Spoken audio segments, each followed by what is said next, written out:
Remember when you were a kid and you'd go out with a shovel and try to find dinosaur bones in your backyard? I know I sure do. I wanted to find something big. Never did. But now, everything's changed. When Layla came up to me and said, Dad, I want to build a dinosaur PC. She doesn't sound like that, but my first and only thought was, hell yes, we're building a dinosaur PC. I also don't sound like that. But a build this unique can't really solely rely on a pretty case, can it? Which is why I challenged the team to build a PC that could handle 1440p gaming at high frame rates, fit an all-white aesthetic, and in a micro ATX form factor. That means small. And if that sounds like the best build that your Jurassic Park loving heart can think of, be sure to hit subscribe to help us continue making builds just like this one. We picked this case too because it was like, it's a dinosaur.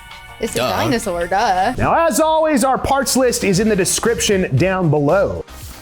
We have a very special open frame case picked out for this build, but we need components to fill it up. So we started off with the ASRock B650M Pro Wi-Fi. Now, right off the bat, we're getting this build ready for that MATX form factor and establishing our all-white aesthetic that we're going for here. The best part about this board is that AM5 socket. Now, if you put in a 7000 series chip, you've got plenty of room for upgrading in the future, but it also allows us to put in our Ryzen 5 9600X. Now, this processor is kind of right in that sweet spot for a few different reasons. One, airflow is going to be nearly non-existent in our open frame case, which sounds wrong, but I want you to follow me here on this one. In a normal case, you can arrange your fans to bring cool air across all of your components, and the closed case acts almost like a funnel for that cold air. Now, in an open case, you still have your fans running, but there's nothing stopping that air from leaking out of the side of your super cool dinosaur-themed case. And with that in mind, we need something that's gonna deliver on 1440p gaming. But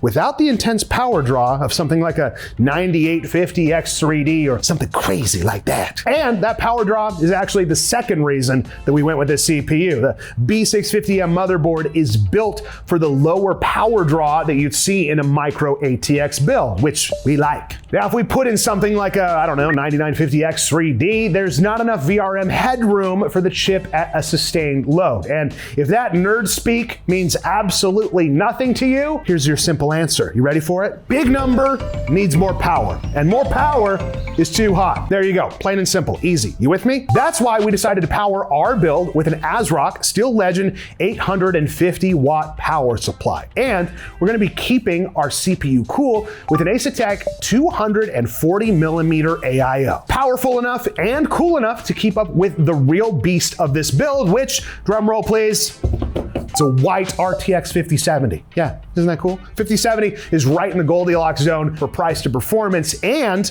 very important, it isn't bottlenecked by the rest of our build, and surprisingly fits inside the lower jaw of the case. That's right.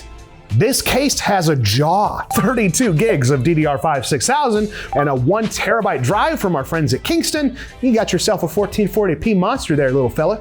And that monster deserves a monster of a case, get it? Dinosaurs and monsters and teeth and jaws. Sick montage time, let's go. Do the montage thing, it'll be fun. Welcome to Jurassic Park.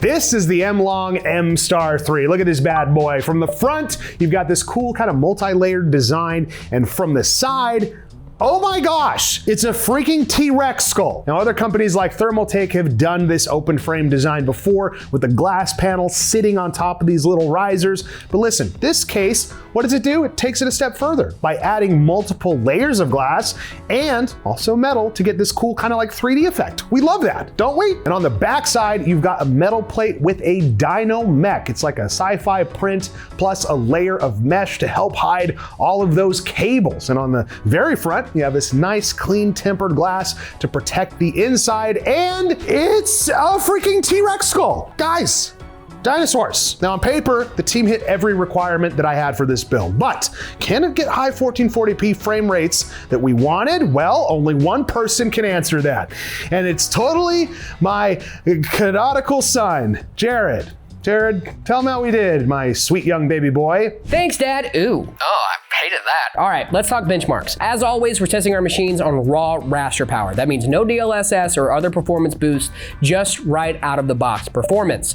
But before we talk about games, let's talk about stress tests. We put this build through an OCCT power test under sustained load. And so our GPU maxed out at 66 degrees and our CPU at 85.5 degrees, which sounds hot, I know. It's me talking, right? And that's because it is. But stress tests are all about the absolute limits, which is why we test in games for a more realistic view on how this build actually performs. In our creators on 1440p high settings, we're seeing an average FPS of 133 with an average 1% low of 107. And our temps sitting pretty. Average around 55 degrees for the CPU and 58 for the GPU. In Marvel Rivals on similar settings, we're starting to see how that 9600X performs on more CPU intensive titles. Averaging about 99 FPS with a 79 FPS 1% low, but we're still seeing an average CPU temp of 60 degrees and a GPU average of 57. In Fortnite, we are absolutely seeing that 50-70 shine, baby, with 185 FPS average and 110 on our 1% lows. And both our CPU and GPU are sitting at that 59 to 60 degree average. But when your dad says you need 1440p with high frame rates, we give him exactly that in Cyberpunk 2077. By the way, this Zach was supposed to be my dad. I don't know if we're still doing that bit. Anyway, we're seeing a consistent and smooth 125 FPS average with 108 FPS 1% lows,